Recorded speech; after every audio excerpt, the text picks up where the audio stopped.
22 kg आपने gain. Delivery के बाद बॉडी में सबसे ज़्यादा नोटिसेबल चेंज क्या फील हुआ? जो आफ्टर डिलीवरी स्ट्रेच मार्क्स आते हैं वो जीवन भर साथ रहते हैं। लड़कियों में एक प्रॉब्लम ये भी होती है कि शायद वो 75 kg की हो गई तो वो अट्रैक्ट नहीं कर पाएगी। अगर आपकी बॉडी अलाउ नहीं कर रही है, आपको वहीं पे स्टॉप कर देना। आप उसको कम कर सकते हैं। 80 किलो की मोटी औरत से वापस 60 किलो की फिट लड़की बनके कैसा लगता है? अब आपका तरीका तो आपने 2-4 लोगों को बोल दिया वो जिम ही छोड़ दें। फिर क्या है, फिर तो मैं स्टार्ट हो जाती हूँ। और जब मैं स्टार्ट हो जाती हूँ उसके बाद तो।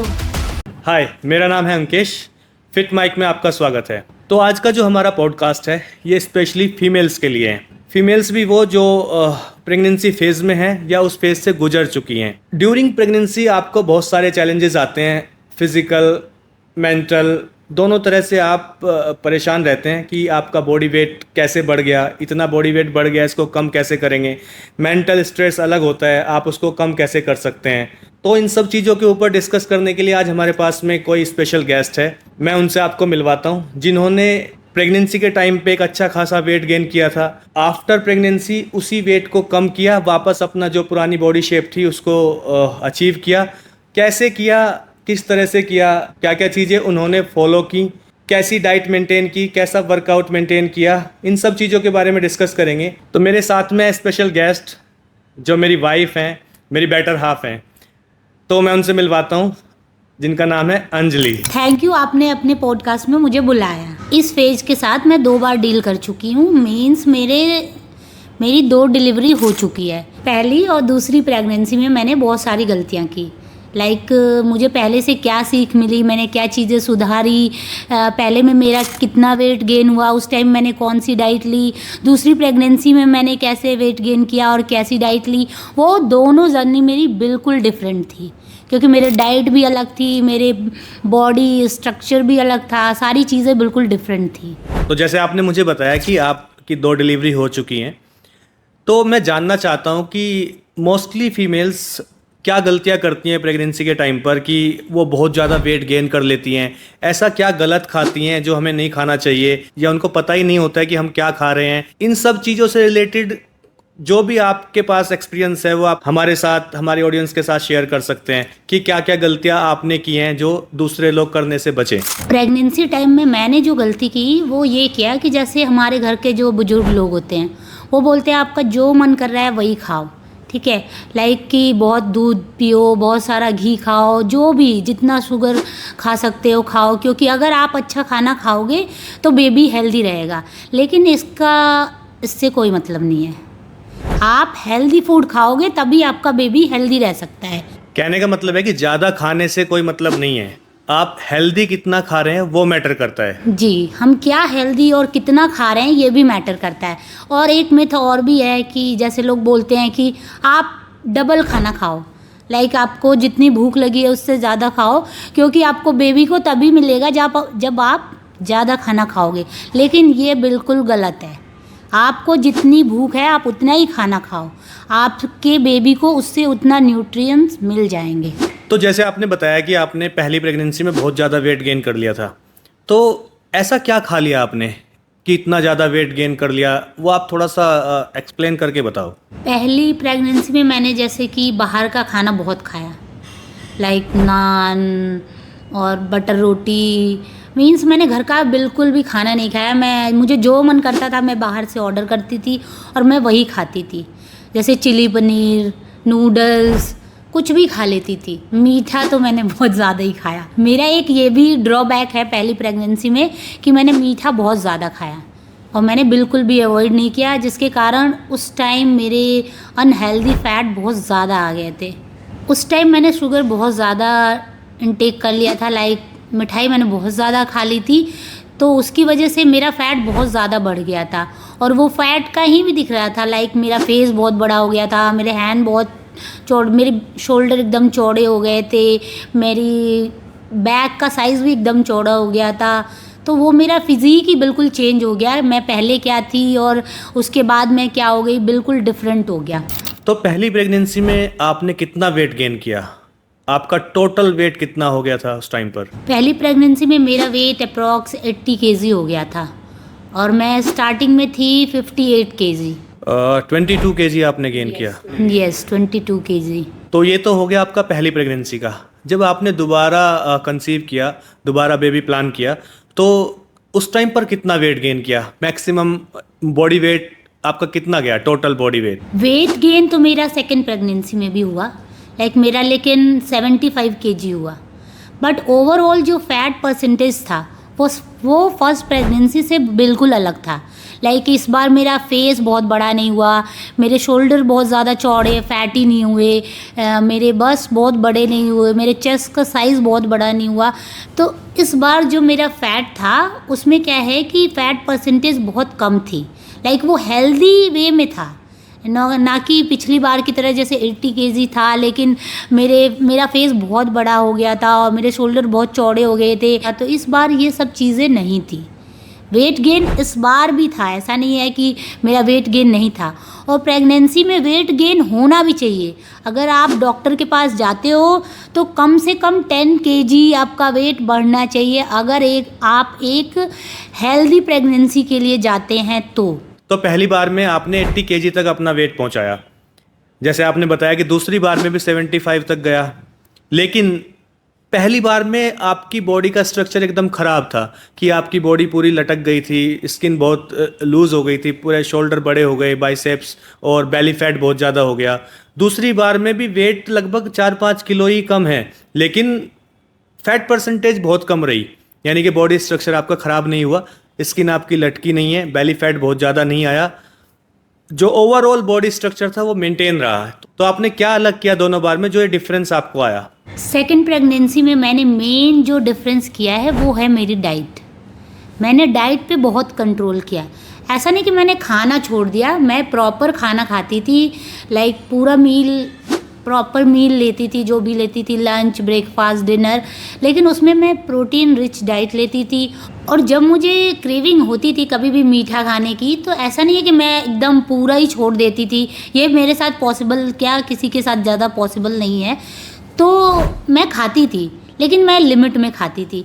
जैसे मेरे घर में एक चॉकलेट रखी है, मैं उसको 4-5 डेज़ में खाऊंगी।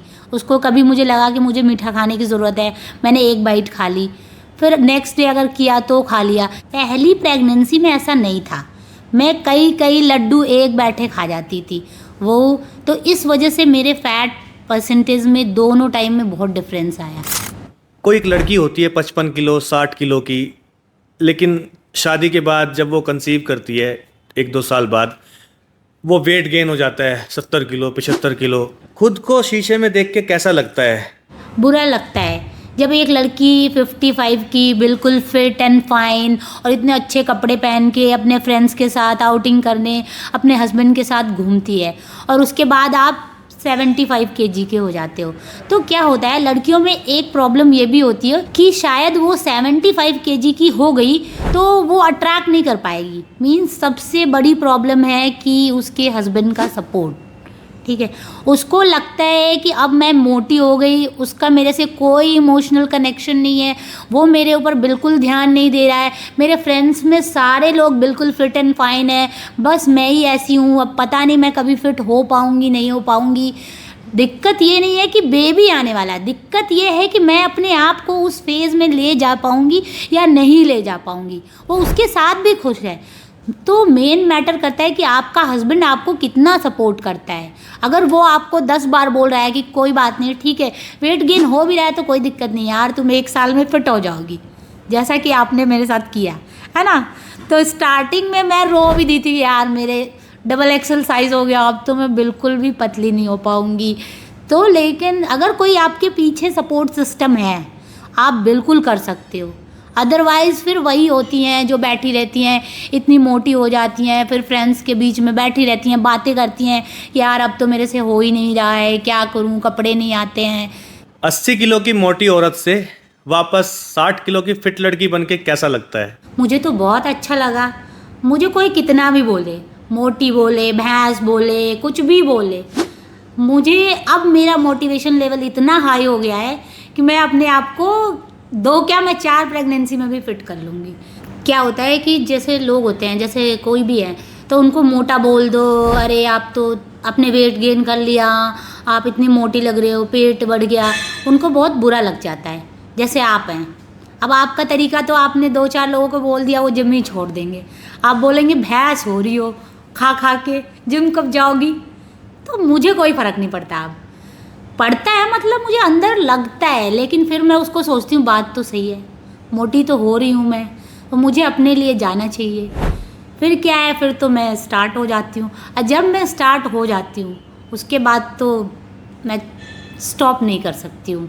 तो मेरा नेक्स्ट क्वेश्चन है आपसे, डिलीवरी के कितने टाइम बाद आपने अपना वर्कआउट स्टार्ट किया?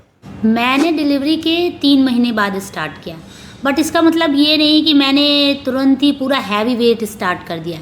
सबसे पहले मैंने अपने डॉक्टर से कंसल्ट किया, लाइक कि मैं उस कंडीशन में हूँ कि मैं वर्कआउट कर सकती हूँ कि नहीं कर सकती हूँ।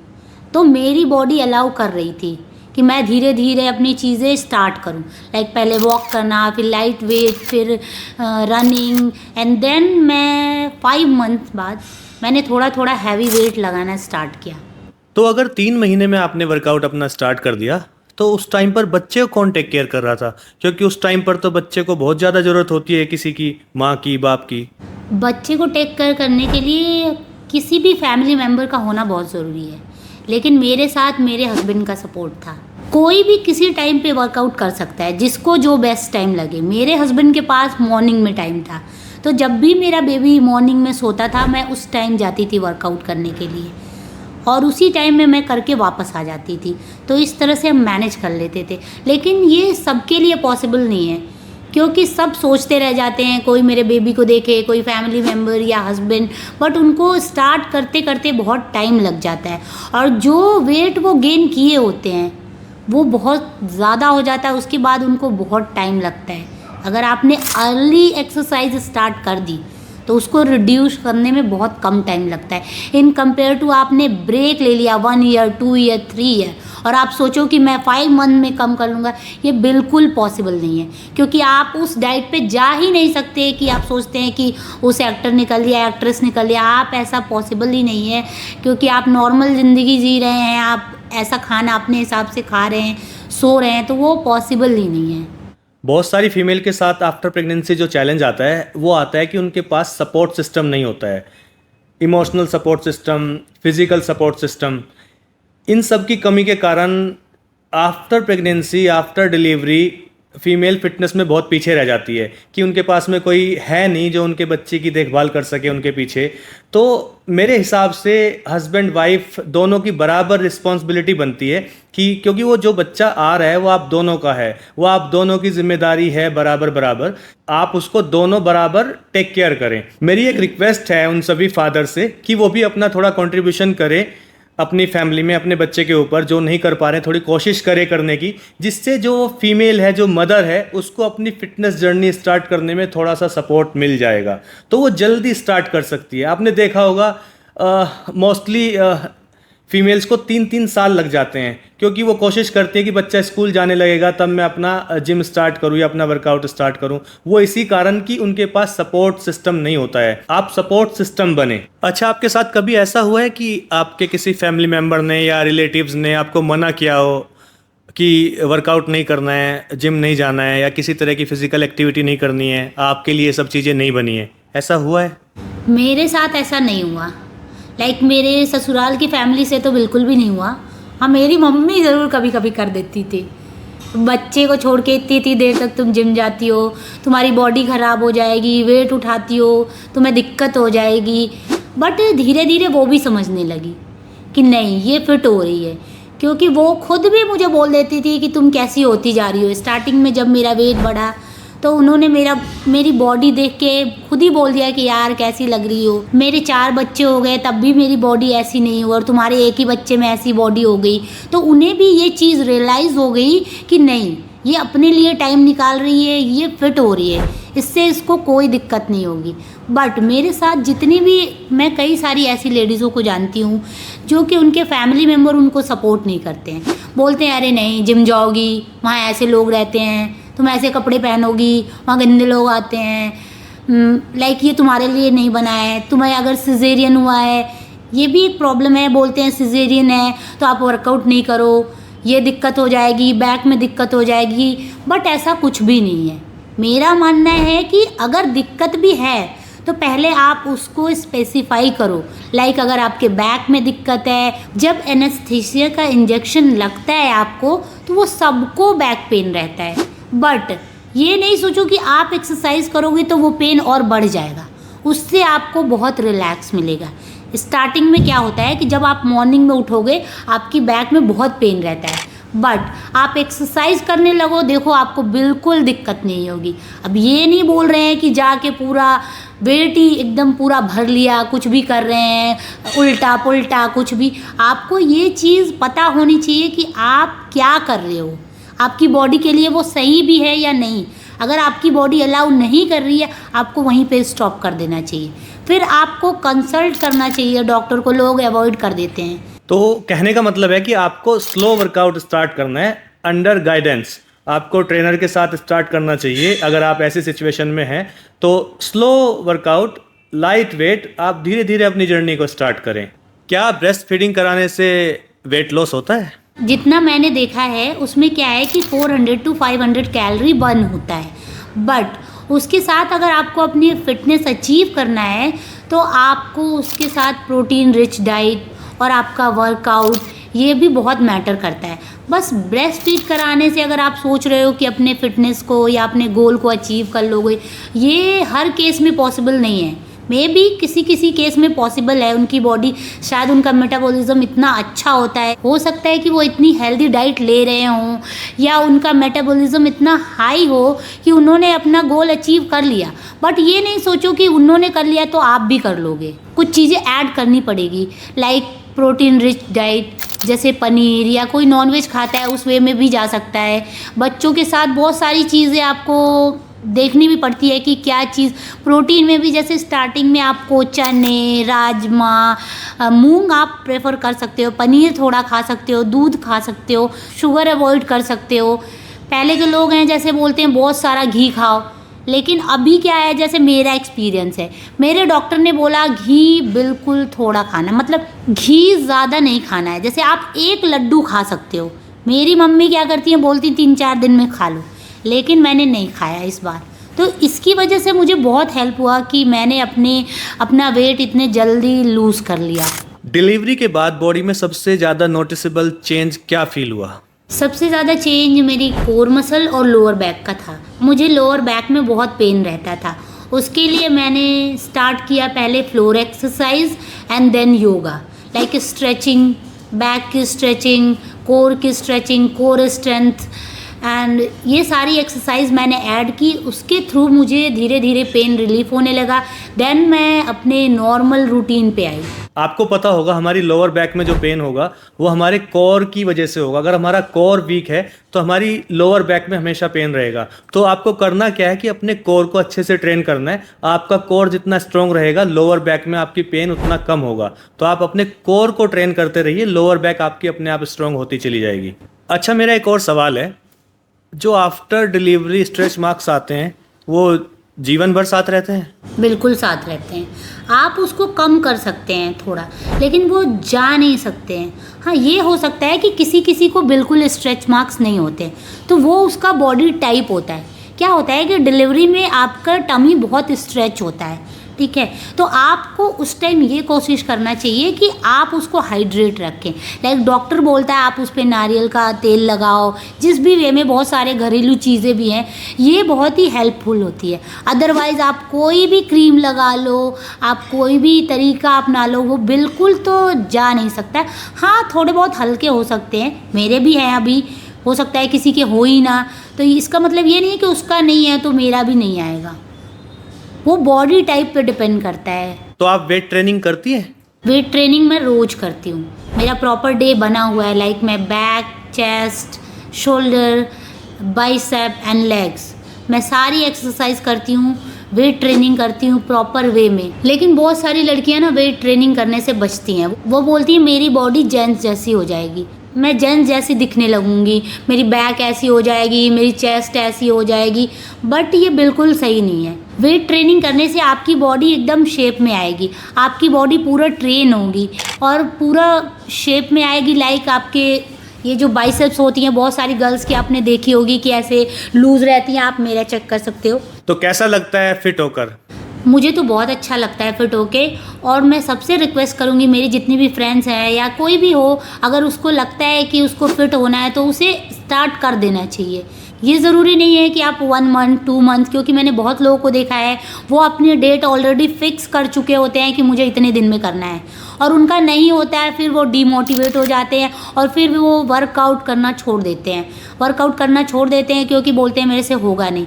बट अगर आप कंटिन्यू करोगे, अपनी चीज़ें बिल्कुल टाइम से कर रहे हो, तो 1 मंथ एक्स्ट्रा लग सकता है, बट आप अपनी जर्नी, आप अपने डेस्टिनेशन पे ज़रूर पहुँचोगे। तो मैं उम्मीद करता हूँ आज के इस पॉडकास्ट से बहुत सारी फीमेल्स को मोटिवेशन मिलेगा, बहुत सारी चीज़ें आपको समझ आई होंगी, आपको कैसे अपनी फ़िटनेस जर्नी स्टार्ट करनी है, जो गलतियाँ की उनको दोहराना नहीं है, और कैसे आप अपने को एक हैवी वेट से एक मॉडरेट वेट पर ला सकते हैं।